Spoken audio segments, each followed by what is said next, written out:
Hello, ladies and gentlemen, and welcome to a very special edition of the Cerebral Smack Talk Part 2 here on YouTube and StreamYard.com. It's Gunnar MF, Michael Fletcher, alongside my buddy Anthony Florio. First off, I apologize for not being on the show last night. We had personal things that was beyond my control, couldn't handle it, so I basically, that's what happened there. And sorry for the late start, but I'm in a very jovial mood right about now. I'm feeling pretty damn good. Uh, Seeing my Birmingham Stallions hoisting the USFL Championship Trophy, second year in a row. Fireworks are going off, confetti flying, there's champagne flying on the field. They got the trophy just a couple of moments ago. I wanted to enjoy that moment, celebrate in it. There's really nothing more to add on that. We'll talk about the game on Thursday night as part of TXN Sports World. But we got to get into the big thing. It's all about, we got two things going down tonight. WWE Money in the Bank that was held from the O2 Arena in London. And then, of course, we got AEW Collision as well. So let's start off with the Money in the Bank. And we started off with the men's Money in the Bank ladder match. And the participants were Butch, Shinsuke Nakamura, Damian Priest, LA Knight, Ricochet, Santos Escobar, and Logan Paul, winner of the bout in 20 minutes, 25 seconds, and Mr. Money in the Bank, the Archer of Infamy, representing Judgment Day, Damian Priest wins it all. All right, hey, first off, this was one of the guys that we kind of projected about a few weeks ago. Anthony, myself, Michael Bullock, we all were like, you know what? This guy's got a very good chance of winning it all. They could win this. They could win this. Um, when it was all said and done, they did win it. He won it. I know some people are a little disappointed. It wasn't LA Knight. Of course, LA Knight was getting a big monster push lately, and a lot of people were like, you know what? I would love if it was LA Knight. All right, you know what? He is mega over. He doesn't need the Money in the Bank right now. If you think about his storyline purpose wise, this made the most logical sense, the most telling, and to me, the right decision. So for me, I'm ecstatic. I'm over the moon. I'm so happy.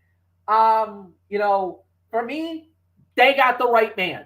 Damian Priest being Mr. Money in the Bank after his incredible performance against Bad Bunny in Puerto Rico at Backlash. Now you notice the storyline as being progressed and everything else. That puts him firmly in position to possibly now fight for the World Heavyweight title. There's no point for him going after the Universal title. There's no storyline there. There's no point for him going after the NXT title. There's no storyline there. The World Heavyweight Championship with Seth Rollins, with Finn Balor, with now him in the mix. This has the makings for a very interesting story. I love it. Anthony Florio, 4 stars for this Money in the Bank ladder match. It is all yours. What was the time of that again? 2025. 2025. 4.25 to 4.5 is actually my rating for this. I mean, there were several times, MF, where I had you screaming out, "Look at this," during this match. And yeah, Damian Priest built on a breakout performance at Backlash against Bad Bunny by earning the biggest win of his career at the top of Money in the Bank, winning the men's same title bout and a guaranteed championship opportunity at any time of next year. So he beat the people's choice, LA Knight, who managed to benefit even in defeat. The crowd was totally behind the megastar, but a late push by the Archer of Infamy doomed him to defeat. The good news? The crowd is still desperate for a Knight win, meaning he will likely maintain his momentum as long as WWE does not fumble the ball coming out of this pay-per-view. Kudos also to Logan Paul, who took big bumps and did not use his celebrity to protect him from dangerous moments. The match was better for the social media star being there, as the crowd's disdain for him aided in the overall heat of the bout.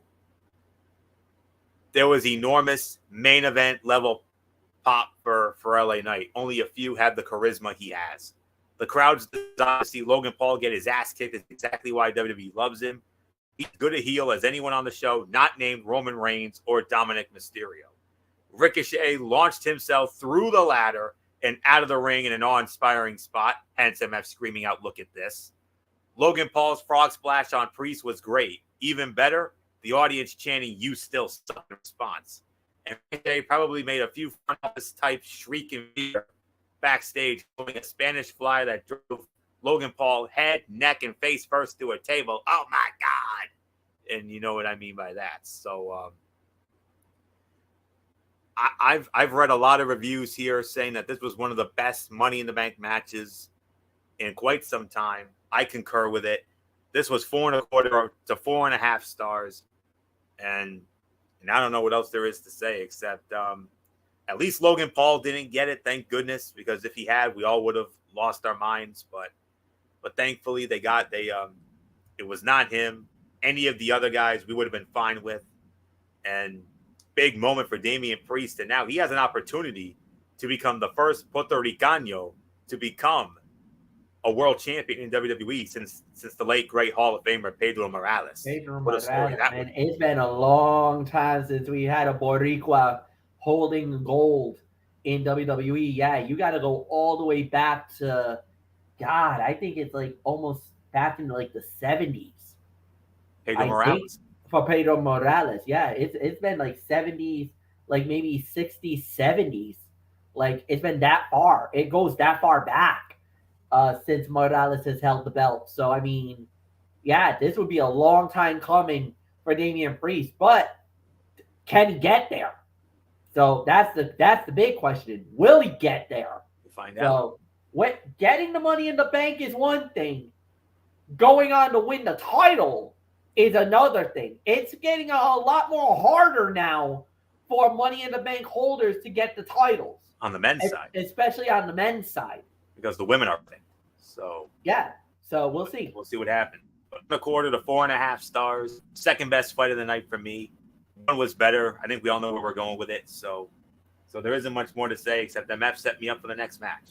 We had the WWE Women's Tag Team titles on the line. The champions, Ronda Rousey and Shayna Baszler, going up against the former champions, Liv Morgan and Raquel Rodriguez, and the winner of the bout in 9 minutes, and new WWE Women's Tag Team Champions of the World, Liv Morgan, Raquel Rodriguez, Shayna Baszler turned on Ronda Rousey. She betrayed her. And that led to the victory and the title change.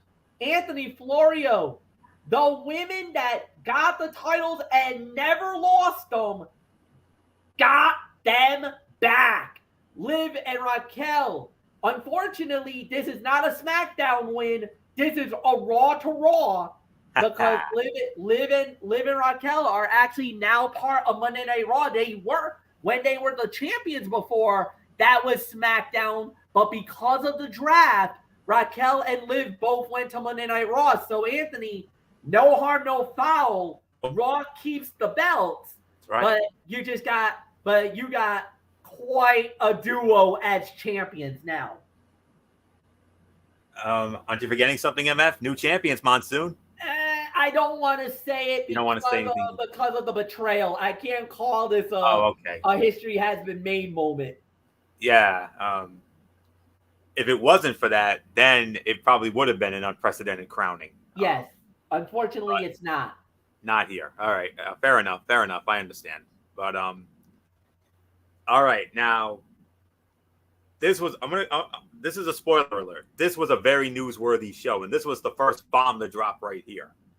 Shayna Baszler stole the headlines in today's Women's Tag Team Championship match when she attacked partner and best friend Ronda Rousey, leaving the baddest woman on the planet to endure the Tejada Bomb and the Oblivion. Moments later, Raquel Rodriguez and Liv Morgan earned a measure of revenge over Rousey and regained the women's tag team titles they never should have lost. The crowning of new champions was secondary to the big angle that unfolded, with the commentary team questioning why Shayna Baszler would suddenly attack her friend. Not just querying it to create intrigue, but legitimately questioning it because it made zero sense within the context of the build to the match or anything that happened within. Maybe she was fed up with the UFC Hall of Famers stealing the spotlight, but the champs have competed so infrequently that there has been no time for that to really play out. It was a booking decision that felt a bit too much like Attitude Era WWE under Vince Russo, when stuff just happened for the sake of happening. But the impending story and match should at least be interesting, if nothing else. 9 minutes, you said, MF, for this? So I'll give it about 2.5 to 3. Rousey and Baszler quickly targeted Morgan's previously injured shoulder. And Wade Barrett on commentary said, "We've got a one-armed Liv Morgan who has just been tagged back into the match." And then the Queen of Spades inexplicably wiped out Rousey, applying the Karafuda clutch to her before leaving her to suffer the pinfall loss. The first bomb to drop on this show here today. 2.5 to 3 stars. My rating for it. So not much more to say. MF, new champions, Raquel and Liv regained the titles, and now it's anybody's guess who's going to be the first challengers, because we've got some good teams now. I mean, we got Katana Chance and Kaden Carter, and you got Alba Fire and Isla Dawn. I mean, list goes on and on. Yeah, this really caught us off guard, and it was one of those that I think we thought that maybe there's a chance, but we kind of were like, nah, because Ronda and Shayna, they're probably going to give them a big push with the titles. No, absolutely not. Title switch, new champions crowned, and I could not be any more happier. You know, I love Liv Morgan. I got a thing for Big Mommy Cool, for Raquel Rodriguez. I like their style. I like their look. I like their attitude.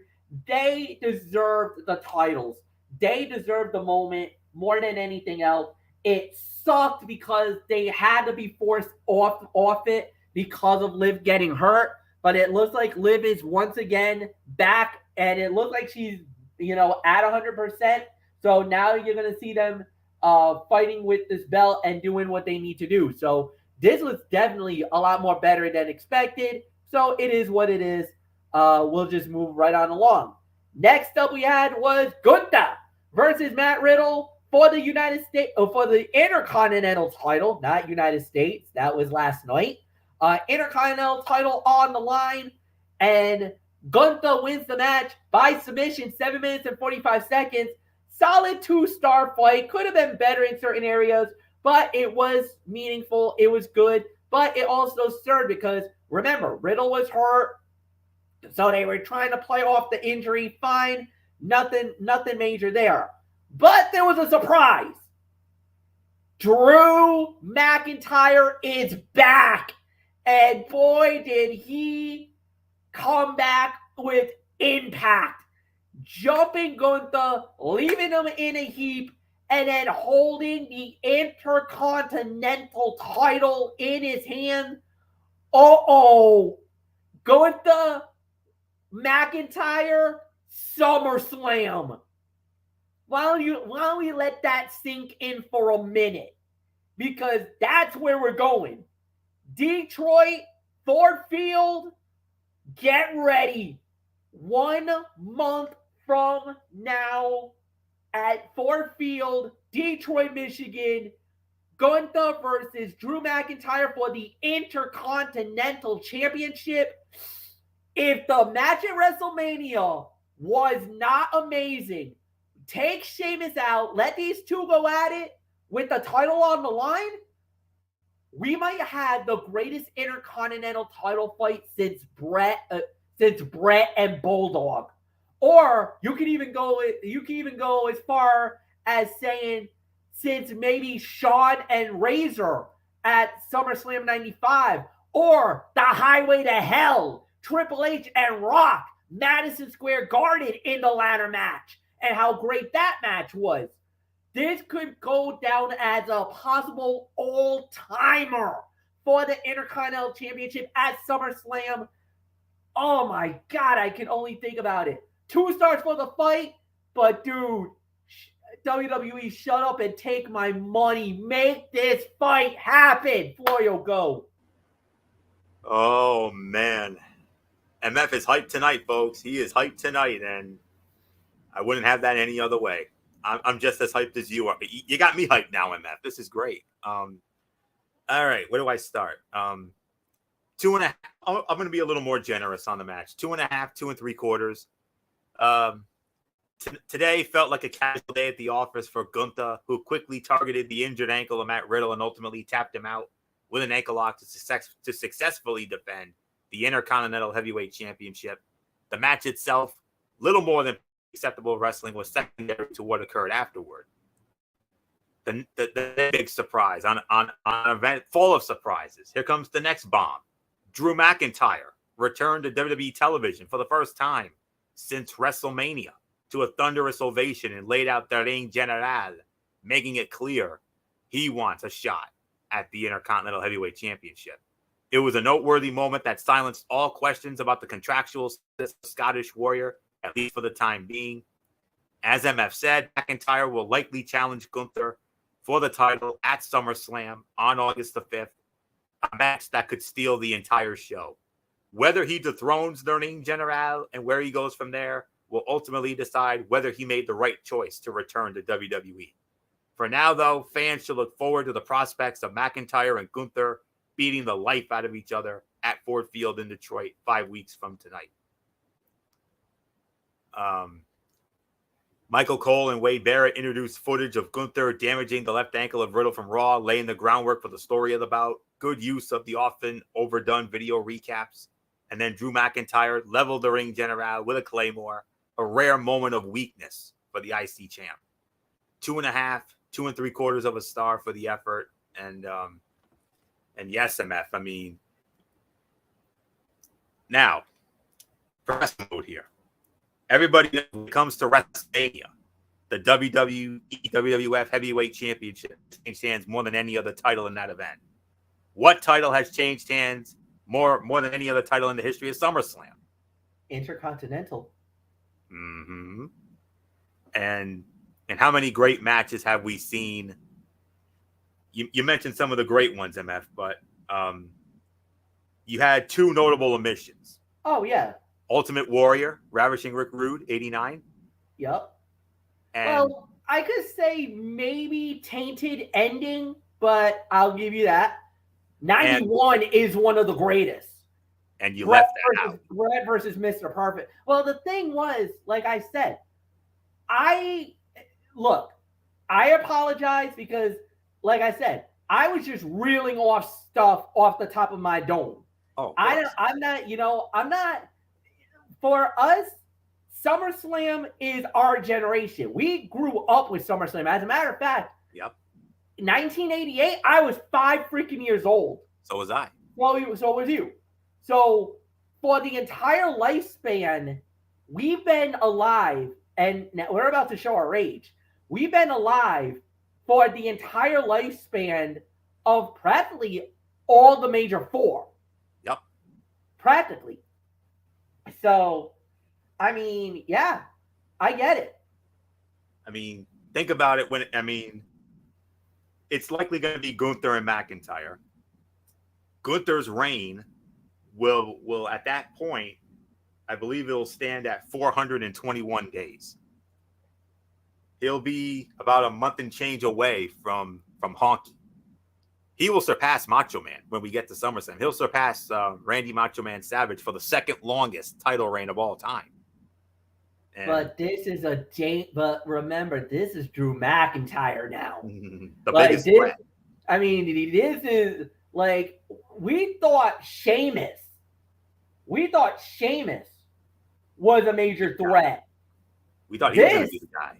This is a major threat because maybe this an even guy, bigger threat. Yeah, because this guy is a former. Former champion. He's a former champion. Former champion when he was the. Of course, also a WWE champion as well, 2 times. Former Royal Rumble match winner as well. And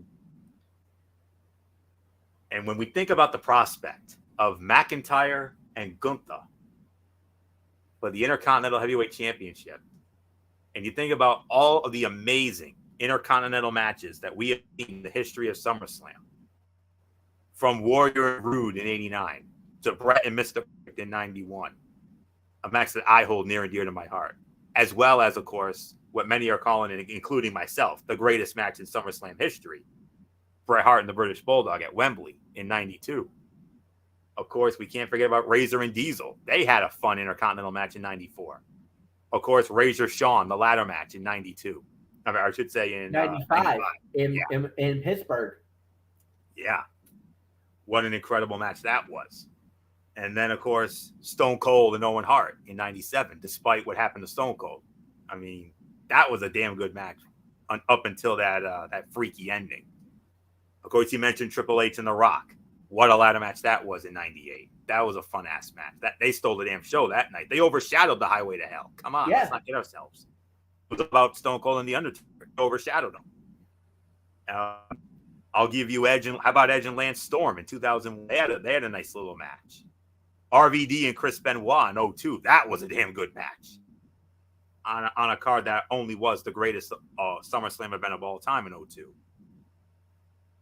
Ever since then, we haven't really seen many great Intercontinental matches. I mean, the last really good one I can remember was Rey Mysterio and Dolph Ziggler in 2009.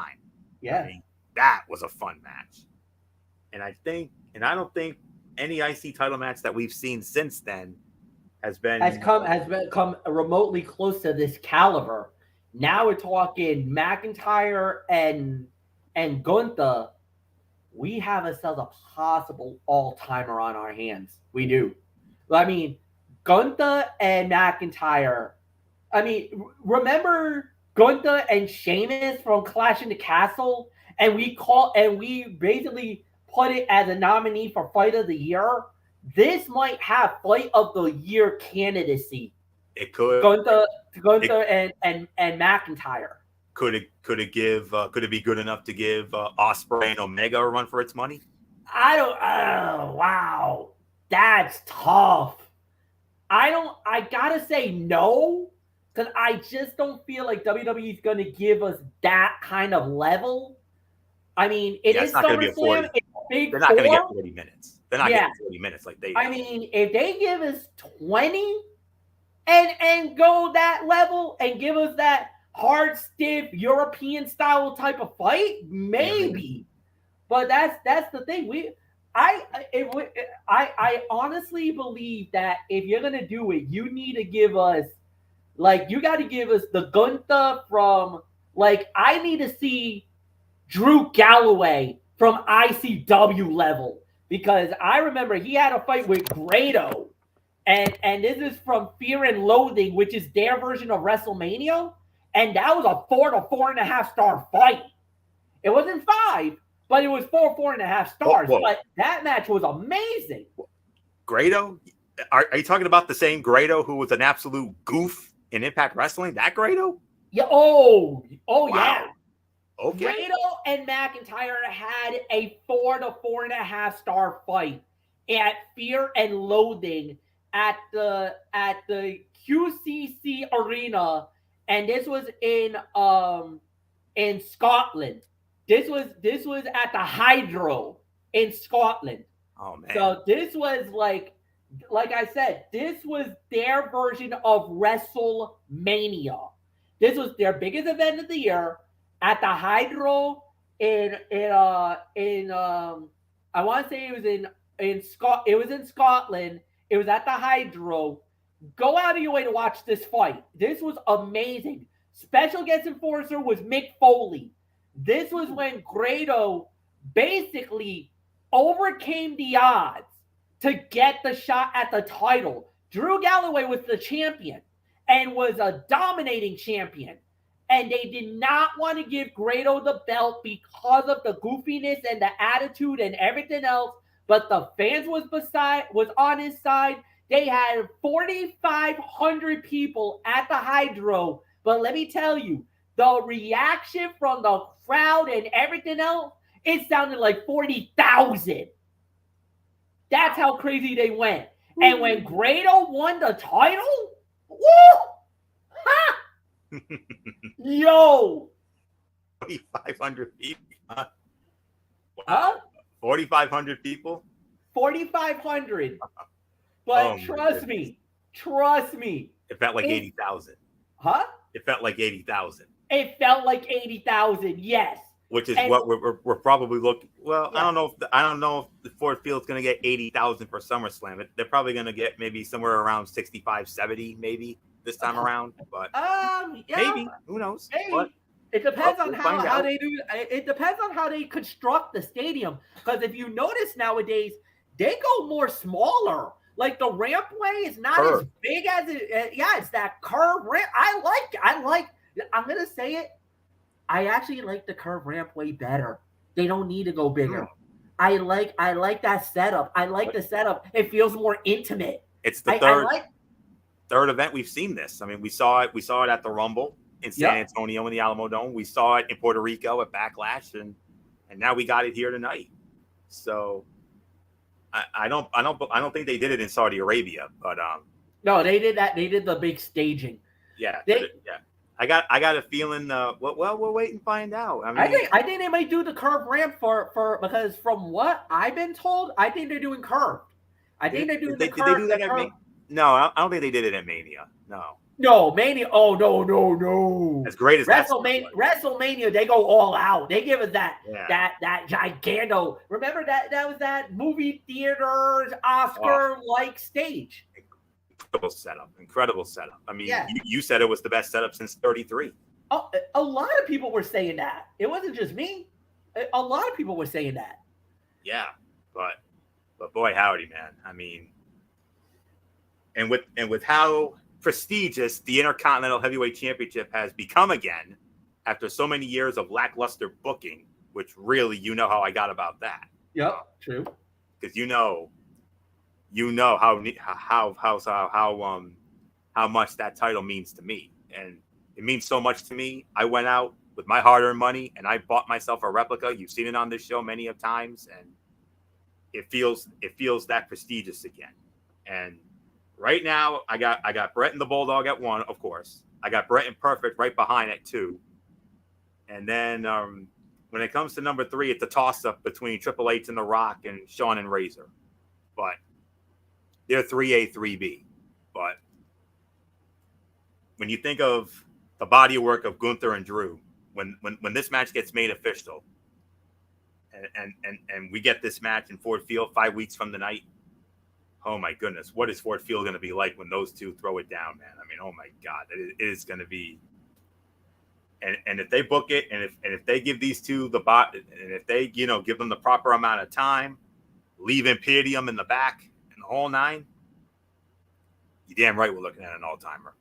So it's been a long time since we've seen an amazing Intercontinental match at SummerSlam. Like a really good one I could remember. Actually, no, the last good one I remember was Seth Rollins and Dolph Ziggler in 18. That was a really good IC title match in SummerSlam. But we'll see. But it's exciting to think about. And I read one guy on social media went as far as to say he thinks Drew's going to end the run. He thinks Gunther's run's going to end at SummerSlam. I think so. I honestly believe so. Yeah, I agree with that. And if that's the case, then Honky's record stays intact. So, but we'll see what happens. Macho's streak's going to end though. I mean, he's going to surpass Macho. He's going to be number 2 when we get to SummerSlam. He's at 386 now. Add 35 to that. That's 421. So he'll be within distance of Honky, but he won't break. He probably won't break it. Yeah. If he gets past McIntyre, he breaks the record. And man alive, that would be something. He will, because if he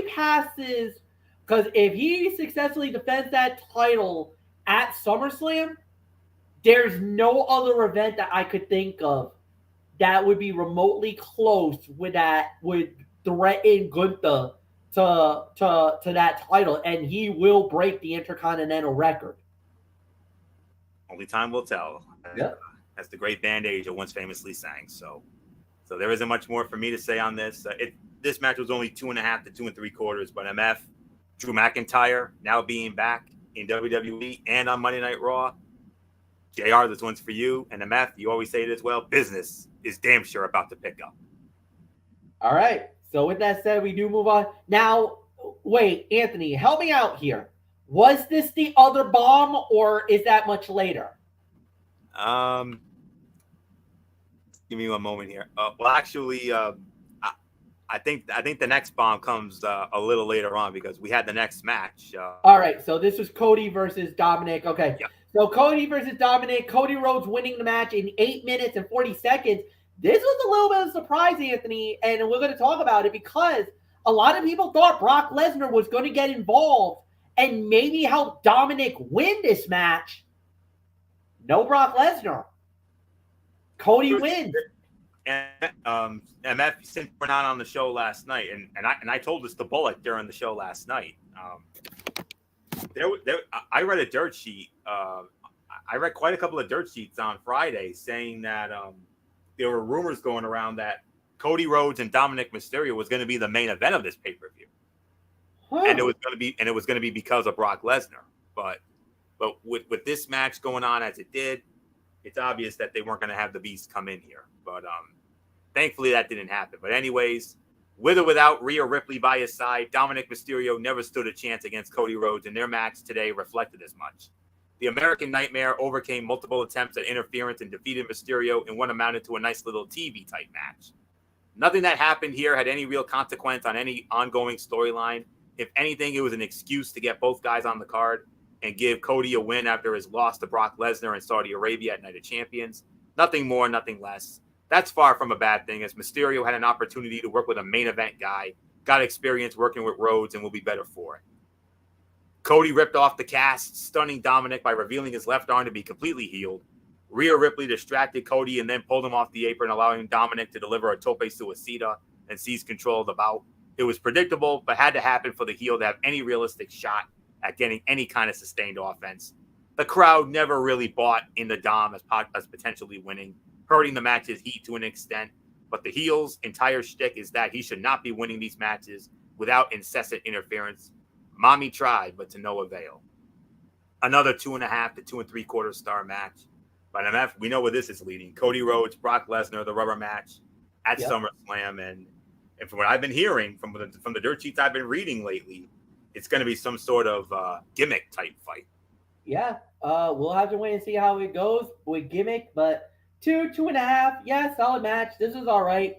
Like you said, it was basically what it needed it to be. So there was really nothing more to add here. So next up. This is the bomb. That's the other bomb. John Cena in the building. What? Well, did you hear our Corey and we did one of our biggest Corey and Sean on that one. I had it too, and then I was like, what? And then Michael Bullock was like, no way, he cannot be here. And then sure enough, oh my God, it's John Cena. And Cena comes out, cuts a promo about basically saying, hey, I think it's time that London gets WrestleMania. Let's do it.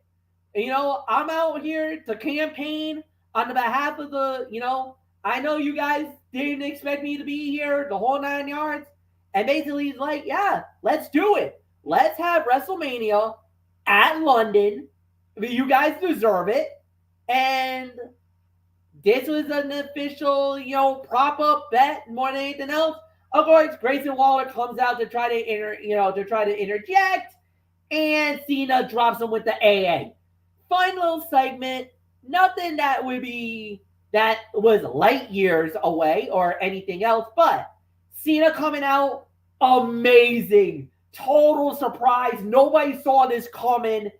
Cena we didn't even know Cena was in London. What was he doing there? So to get the prop up, to get the fans hyped, and they love Cena. You can hear it. They still love him. Oh my God, what was Lucy thinking in her mind? That's her boo. She must have lost her mind seeing that John Cena was there. Um, so all my friends were freaking out. They were going nuts. Florio lost his mind. Bullock lost his mind. We had a brief little text chat on Messenger. I basically did the famous what when he said John Cena. So, oh my God. Cool moment. And I'm going to say it. I would love to see WrestleMania in London. I would. I think it would be great. If you don't want to do Wembley, fine. You got Tottenham Hotspur Stadium. It's right in London. That's the site where they did the Olympic Games. You could definitely do it over there if you wanted to. There's NFL that's done it. That was the home of the Olympics. So if you don't want to do Wembley, you can definitely do it at Tottenham Hotspur Stadium. There's many venues in England you can do it. But London would be a great city to host WrestleMania. They got the crowd. The Euros will be there at full force and everything else. If they did not prove themselves worthy of it, not only with SmackDown last night, but with the Money in the Bank event tonight or today, there's no doubt in my mind, London is feasting and is hoping and praying for a WrestleMania. We gave them SummerSlam in 92. It's been far too damn long that London has not gotten a Big Four event. Give them Mania. I agree with Cena. Florio, it's yours. MF, we live in an era, in a time right now where dirt sheets world, social media, the whole 9 yards, how they were able to pull this off and to have no word whatsoever of John Cena being there, how that didn't get leaked out is beyond me. I'd like to know how they did that. I really would. I mean, wow. When I heard that music, I'm like, wait a minute. And then when I saw him, I rushed right to it and I dropped it in. I dropped those two little words, John Cena. And everybody freaked out. MF freaked out. Bullock freaked out. Dee Woodson freaked out. I mean, of course, with this being the only segment, this obviously was the segment of the night. I mean, John Cena made a surprise appearance, hitting the ring and pandering to the crowd by campaigning for a WrestleMania to be staged in London. Grayson Waller interrupted and argued for Australia instead, and he issued several backhanded compliments to the 16-time world champion. A sneak attack by Waller and an AA from Cena wrapped up a noteworthy time filler that teased the historic pay-per-view, gave us the surprise of a Cena appearance, and presented Waller with another opportunity to go toe-to-toe with a top star on the mic. The Aussie loudmouth succeeded and likely won some over behind the scenes in a way that Austin Theory didn't earlier in the year during his opportunity to get ahead with Cena. And Cena said, I'm here to try and bring WrestleMania to London, drawing the loudest pop of the night. And he also added, I'm here because I know when they play those trumpets, people watch and people listen. Oh, yeah. They watched, and we listened. What a moment, a big surprise. And like I said, in an age where we're surrounded by obviously social media and dirt sheets, and so many dirt sheet sites, and for them to throw this at us without any leakage whatsoever, I don't know how they did it, but kudos to you guys.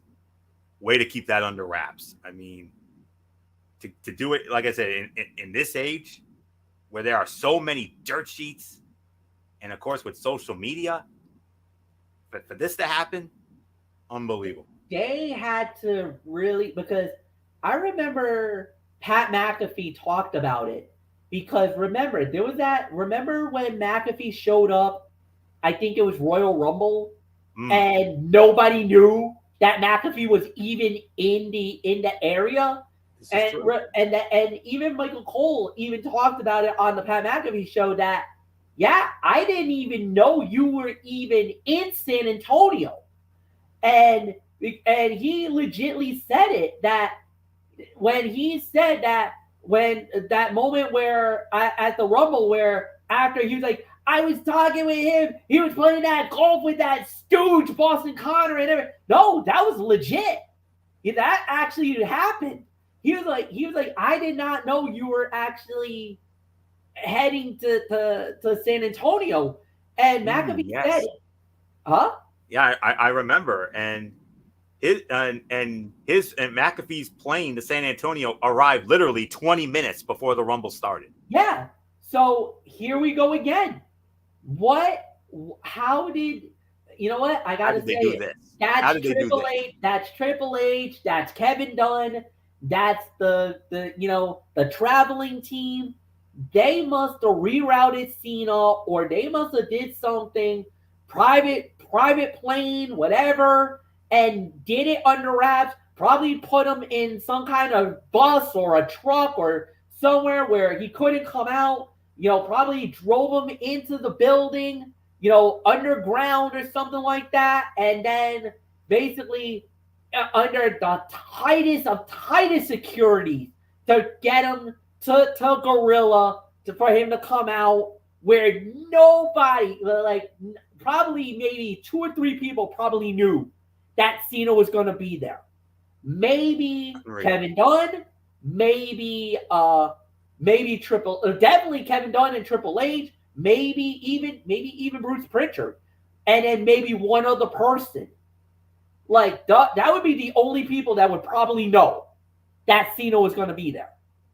And you know that, sworn to secrecy. You can't say anything. So kudos to them. Kudos to them for this massive surprise. I didn't see it coming. You didn't see it coming. Nobody saw it coming. The world never saw it coming. But boy, when you heard that and the trumpet, we were like, oh my God. Yeah, you freaked out, and I almost had you doing the I almost thought of you doing the I'm done bit again. I almost did. Yeah. Like, it was in the back of my mind. I'm like, nope. Yeah, I almost posted it. I almost like, I'm done. I'm not believing this. Yeah, but no. Oh, what an amazing moment though, to see John Cena and WrestleMania in London. I mean, I would love to see it too. If it's going to be WrestleMania, it's got to be Wembley. I mean, because that venue is WrestleMania, is the most WrestleMania worthy when it comes to London. I mean, Tottenham Hotspur, SummerSlam maybe. Yeah. But if you're going to have WrestleMania in London, there's only one place you can and will do it, and that's Wembley. Yeah. Especially this Wembley. I'll also say this. I don't want to poo-poo or gloss over it, but I also have to be agreeable to Grayson Waller. I would love to see a WrestleMania in Australia, in Sydney. They got a stadium over there that held an Olympic Games that is actually just as big as that is in that same area. I believe that's where they actually did one of the WWE live events. They did an event. It was back in 2002 that global warming tour. Yeah, I think that was in Melbourne. I think. No, but we're talking Sydney. Oh, Sydney. Yeah. This has to be in Sydney. Because didn't they do a paper? Didn't they do an event in Australia some time ago? Super Showdown, I believe it was. Yes. In the cricket grounds. Yes. When Buddy Matthews Murphy won the cruiserweight title. Yes. That's where the Olympic Games were held. The cricket ground. In that cricket ground. Well, they call it the cricket ground now, but it was that was the original Olympic Stadium. That's where it was held. I'm gonna try to find it. So just give me a minute. Next up was the women's Money in the Bank ladder match.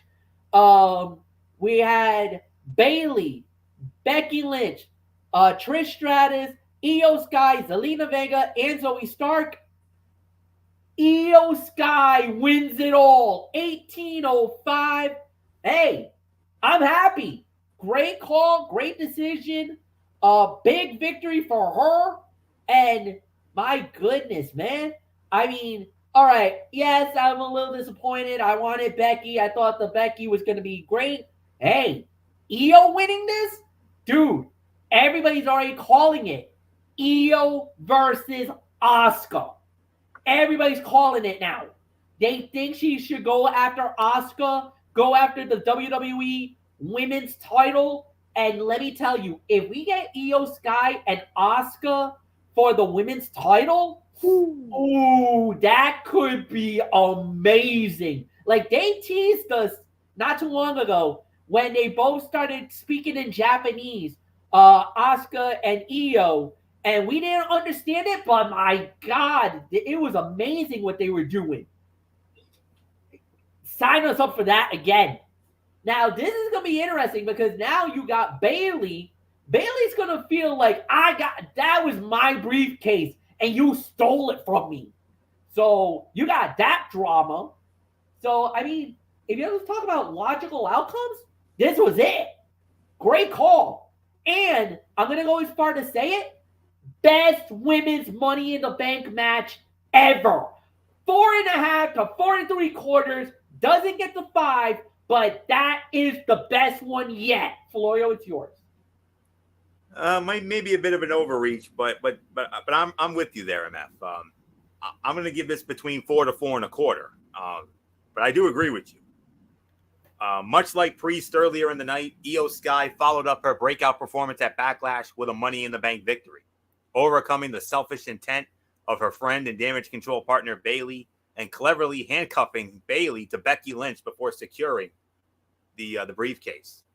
Trish Stratus, in the first ladder match of her career, took some quality bumps despite some early struggles with the ladder itself.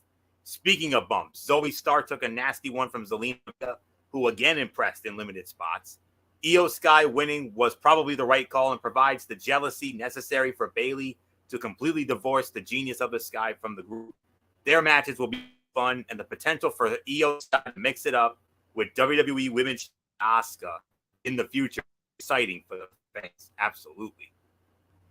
Trish struggled more than once to pull off a spot on the ladder, which is understandable given her lack of experience in this match type. Women were not exactly allowed the opportunity to have ladder matches at the height of her popularity. Times have changed for the better. The fans in the UK will forever love Bayley and sang the infamous "Hey Bayley" song. We all remember that one. Sang the Bayley proposal to her for the second time in as many nights. They did it to her last night on SmackDown. Becky and Trish teamed up to drive Zelina Vega off the ladder into the mat before resuming their battle. Zelina Vega delivered a code red onto a ladder that nearly turned Zoe Stark inside out. Bayley dumped Io Sky off the ladder, costing her teammate the briefcase in a moment that will likely spell the end of Damage Control sooner rather than later. And Io Sky handcuffed Becky Lynch and Bayley together, preventing them from climbing the ladder. She scaled over the role model to the top and won the match in a great finish.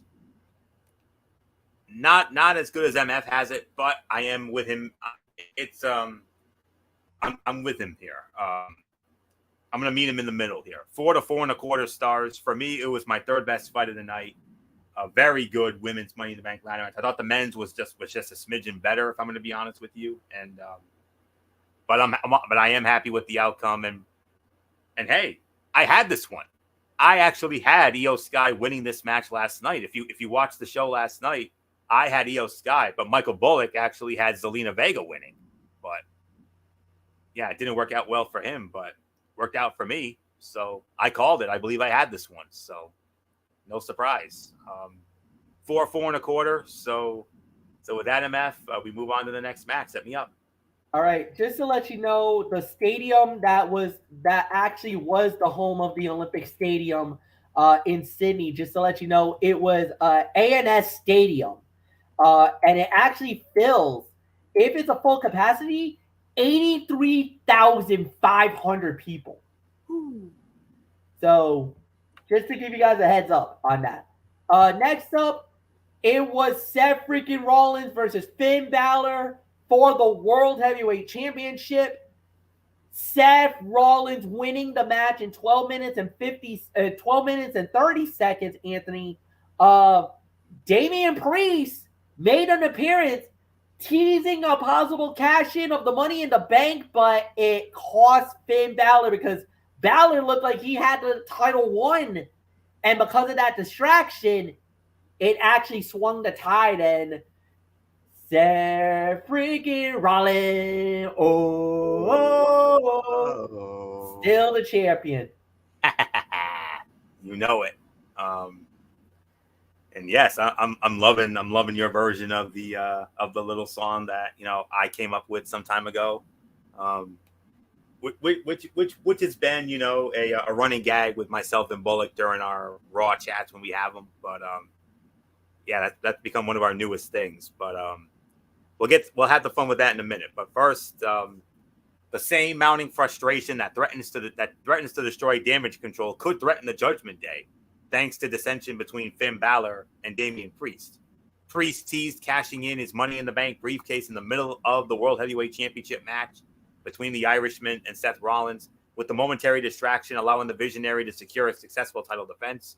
We have seen Balor backstage chatting up star pupil JD McDonough and creating questions about his commitment to the Judgment Day as it stands. With the tension between him and Priest now at a high, it would not be surprising to see if Balor becomes excommunicated from the faction and returns to his babyface ways against Priest, who is ready to assume leadership of the faction now. As for the match, the two competitors have wicked in-ring chemistry, and this was as good as advertised.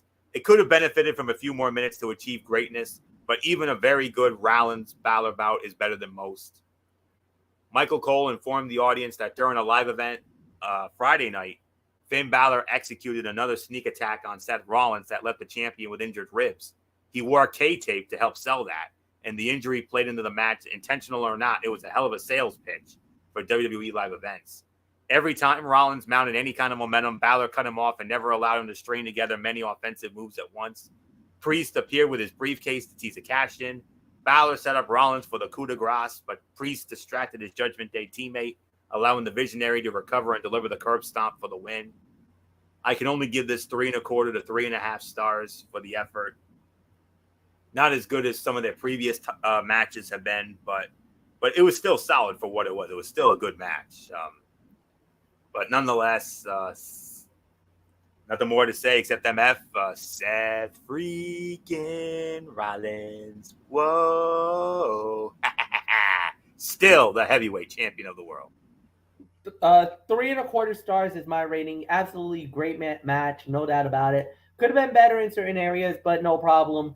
The leer and the threat of the Money in the Bank almost came into play, and this is that thing you got to watch out for now, guys, is that at any time, any place, anywhere, that Money in the Bank could be cashed in.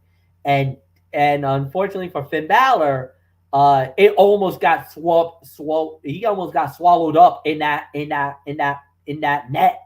more than anything else. So it was a shocking turn of events, but Rollins keeps the title. Nothing more to say. On in the main event, the Usos versus Roman Reigns and Solo Sikoa. It was the Bloodline Civil War, and it was the Usos winning the match. 32 minutes, 10 seconds. Jey Uso pins Roman Reigns. Yes, you heard me right. Main event Jey Uso is the one that pinned Roman Reigns for the first time in 3.5 years. Roman Reigns has eaten a defeat by pinfall or submission. Oh my freaking God, what a moment. Obviously championship committee moment. Jey has now put himself rocket ship into the main event picture. We're looking at possibly Jey versus Roman at SummerSlam now. But more importantly, the look on Roman's face, the Roman Empire, there is cracks. There are doubts. There are the invincibility of Roman Reigns has been shelled right before our very eyes. And yes, it happened. Roman ate the fall. More than anything else, he lost to Jey Uso. Main event Jey is exactly that. 4.5 to 5 stars. Absolutely a tremendous main event. Tag team fight of the year right now. It surpassed the match between the Usos, Sami Zayn, and Kevin Owens. The storytelling of this match was better than the match at WrestleMania. The way that this was laid out was better than WrestleMania. And just the fact that Roman takes a fall, loses cleanly, and lost is the biggest factor than anything else that you could have done.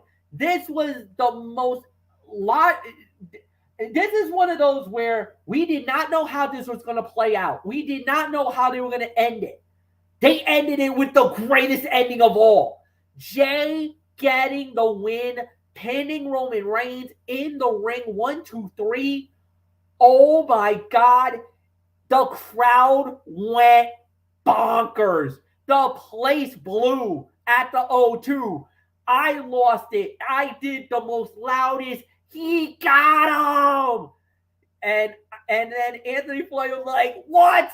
No way. He did not hold him down for 3. He must have been holding the tights or something. Because there's no way he held the tribal chief down for 3.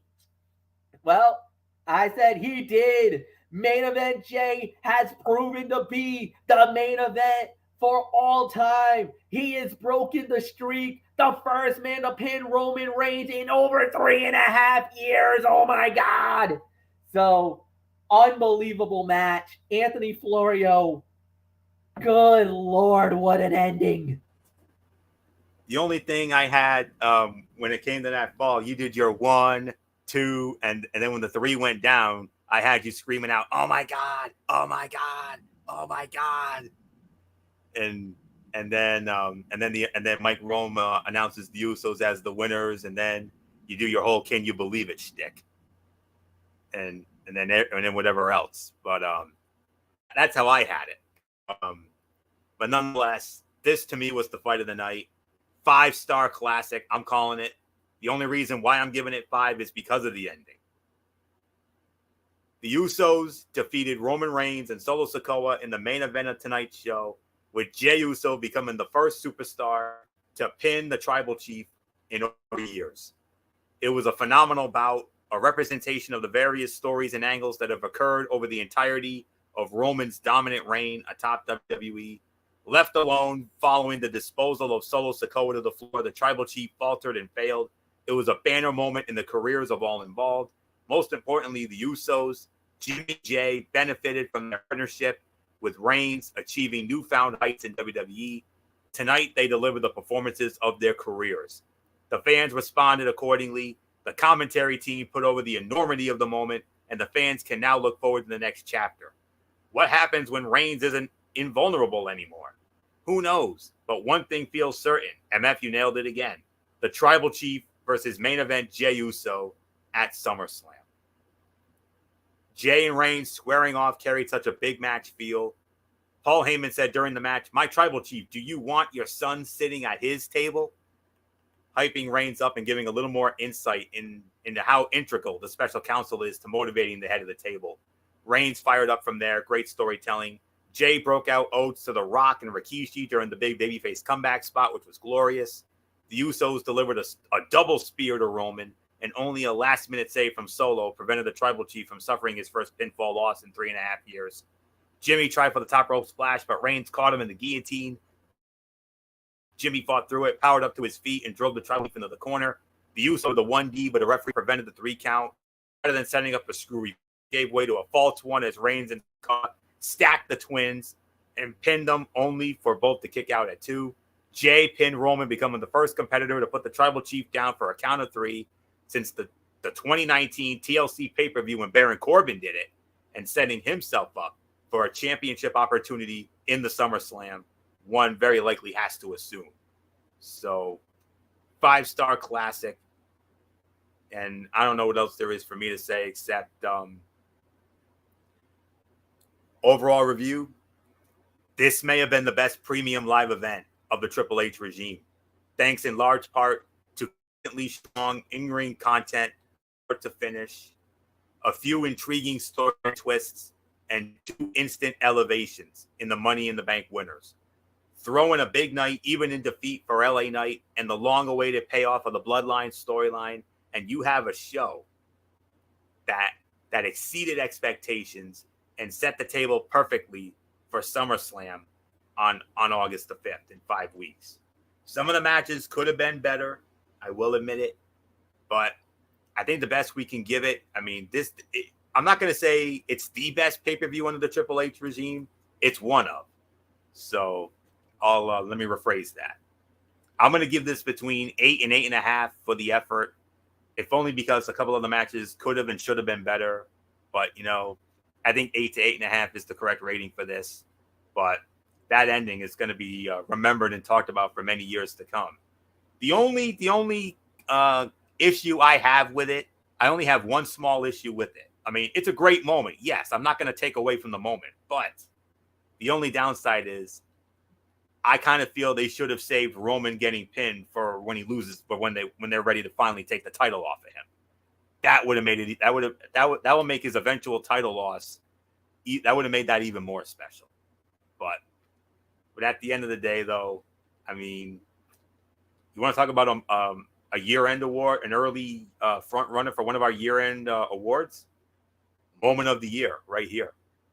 It's simple. This is the moment of the year, unless and only unless we see somebody take the title off of Roman. That's the only way. But for right now, Jay pinning Roman today, that is the moment of the year for 2023 as of right now. Unless Roman belts. But there isn't much more for me to say here. 8.5 out of 10. MF, let's get into your overall review, and then we'll get into AEW Collision. What an event. And a very newsworthy show. Let's not forget that. It was one of the most newsworthy events with like 4 or 5 surprises. I mean, with Shane Baszler turning on Ronda. I mean, you didn't see that coming. Drew McIntyre coming back. Rumored, but it happened. Cena, we did not expect. Nobody expected Cena. And I don't think anybody expected Roman to eat the pin here. I thought the only way the Usos would win is if Solo took the fall again. And I thought that's what's going to happen. But Roman getting pinned. Wow. 8.5. You can make an argument for 9 because of the surprises alone.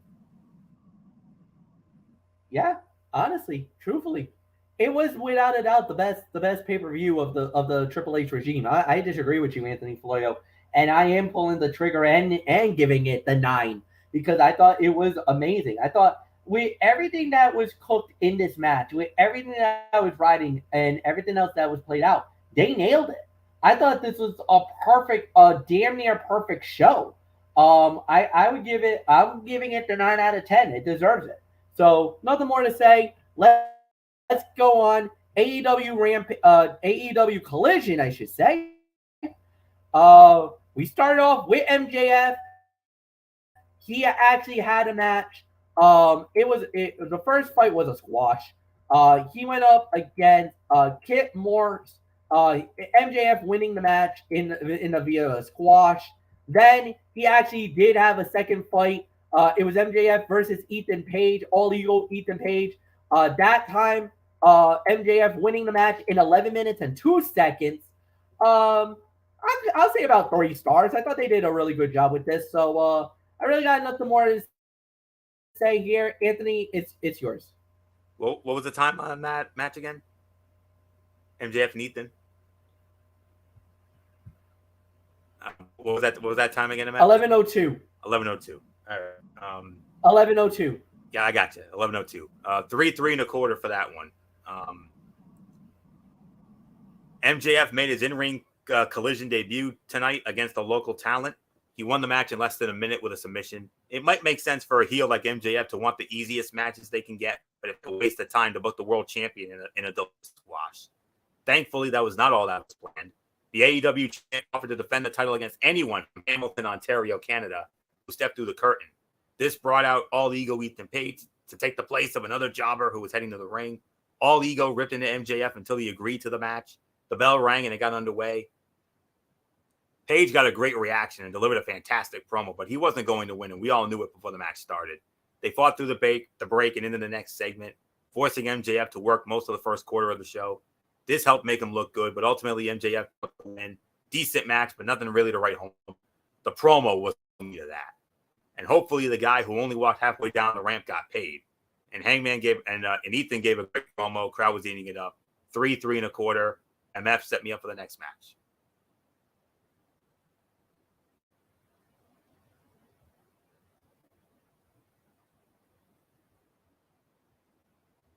MF? Okay. Oh, here we go. Sorry.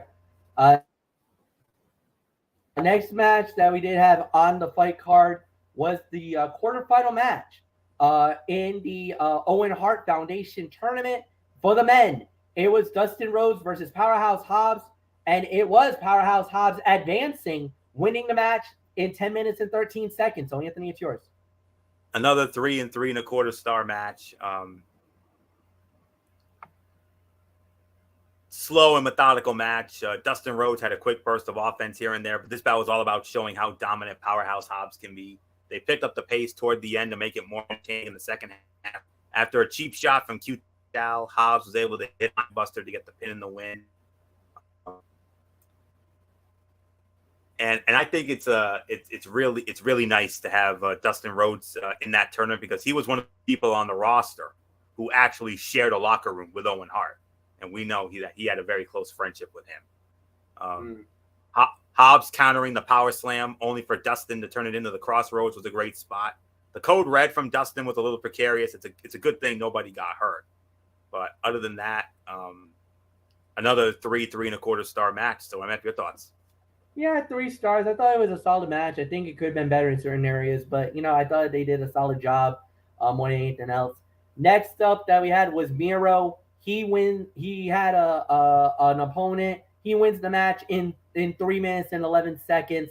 There's not much to talk about. This is more of a glorious squash match for Miro more than anything else. It was just a more of a showcase fight for him. And really nothing more to add on that one. The next up that we had was Ricky Starks versus Juice Robinson.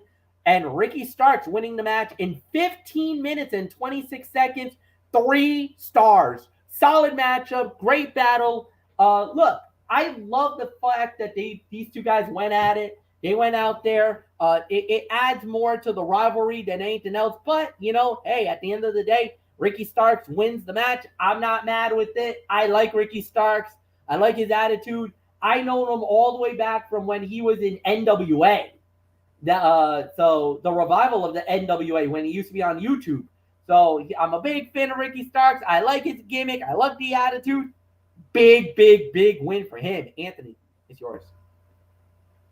Yeah, you underscored this one, MF. 3.5 to 3 3/4 of a star.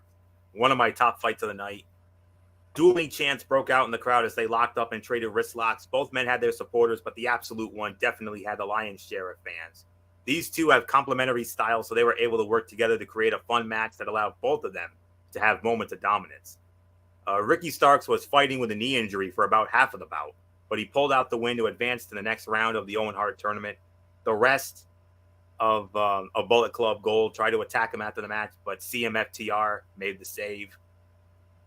There has been some debate about the Guns being in Bullet Club Gold, but there's out. They were wearing the shirts.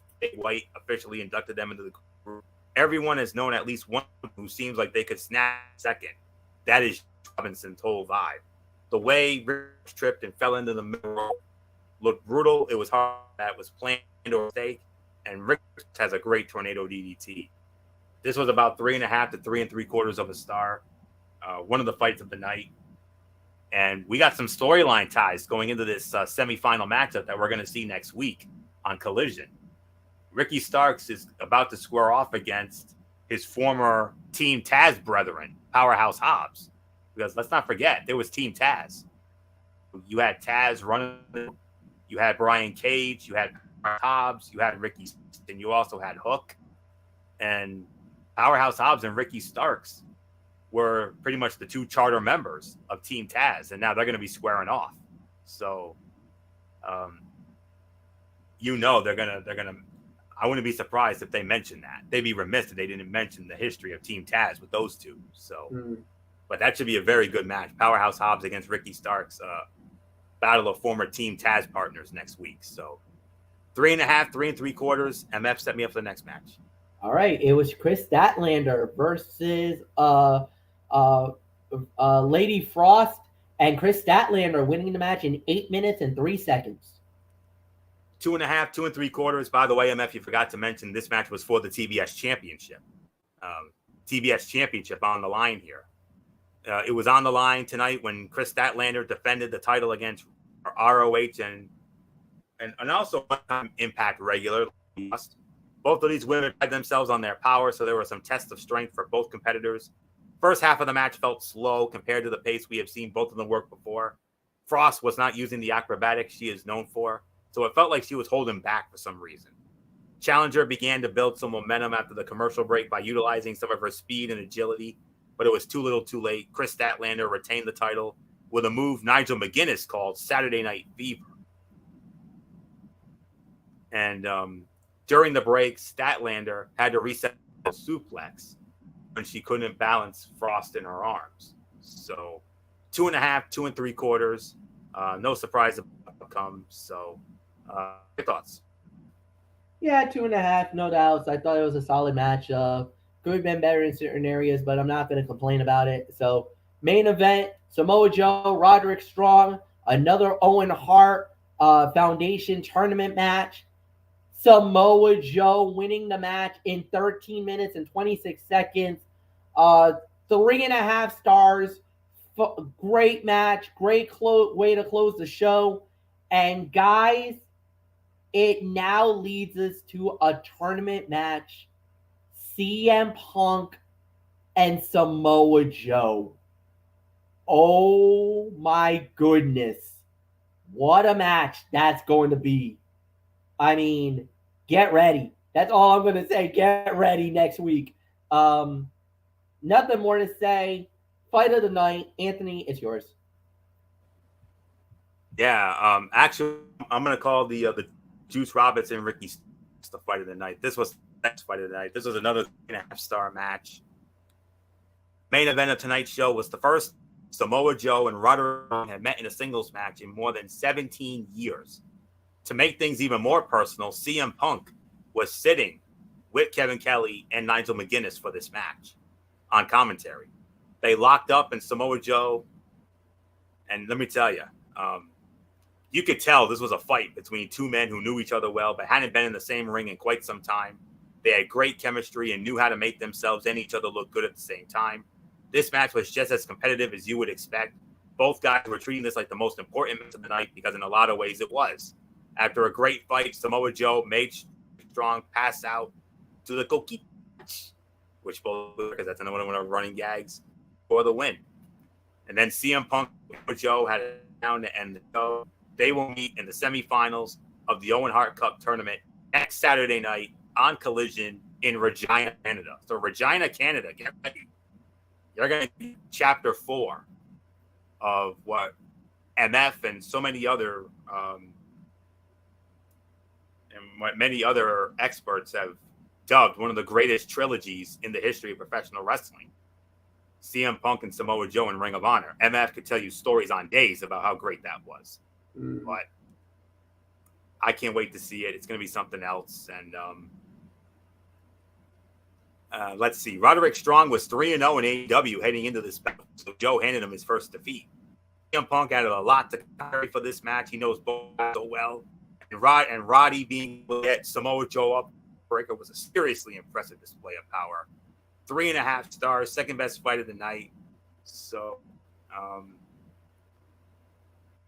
did you go or is? I actually led off, so it's your turn for overall review. Overall review, okay.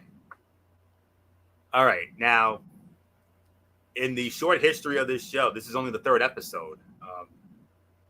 This episode was taped. This show was actually taped on Thursday night because today was Canada Day in Canada. but I'm sure we'll be back to live shows next week. Tonight's episode of Collision seemed like the first sign that everyone was settling into the pattern of having a third weekly show. Most of the matches were good. We got some storyline developments, and we even got a surprise AEW World Heavyweight title match to open the show. Unfortunately, this show was pre-taped and had to follow WWE's Money in the Bank pay-per-view, so we might see a dip in the ratings this week due to fans having enough wrestling on Saturday afternoon and do spoiler reports instead. Roderick Strong and Joe, best fight of the night, but Starks and Rod, I believe they put on the best fight of the night as they held their own. Canada is always a great place for pro wrestling because the crowd is usually hot, so that helped keep the energy high. They'll be there for 2 more weeks. They'll be in Regina next week, and then the week after 15th, that's the big show in Calgary. And that's where I believe that's where the Owen Hart finals are going to be. Yes. But that show is also going to be going with Impact Wrestling Slammiversary pay-per-view. So my mind's going to be elsewhere, I'm afraid. But anyways, solid show here. Money in the Bank was definitely the better show today. But this was good, though. This held its own, even though it was a taped show. I would probably give this somewhere in excess of maybe 7.5. I think that's the best I can give it. So not much more for me to say. MF, take it home. Yeah, about 7.5. I think you're right about that. So there's really nothing more to add. So Anthony, why don't you come on and set the table for Ridiculously Raw Monday? Yes, sir. Monday night, Ridiculously Raw. MF, Money in the Bank is in the rear view mirror, so you know what that means. It's time to start the road. Yes, sir. All roads lead to Ford Field in Detroit, Michigan. The road to SummerSlam starts Monday night on Raw from the Baltimore Arena, the legendary Baltimore Arena in Baltimore, Maryland.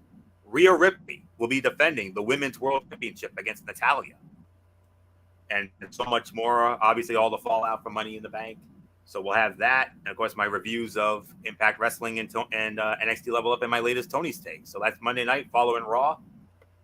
Ridiculously Raw. So MF, hit him up with the rest of the future content. Then on Wednesday night, it is Wednesday Night Madness. As always, we'll be hosting it, AEW and NXT. And then after that, Thursday is TXN Sports World. We do have some stuff. We got the USFL final. We're also going to get into the NBA free agency and the NHL free agency. Actually, even today, they released the nominees for the ESPY Awards. So we'll get into that. The reveal of the All-Star teams, American League and National League. At least the starters were announced. I think the full roster will be announced.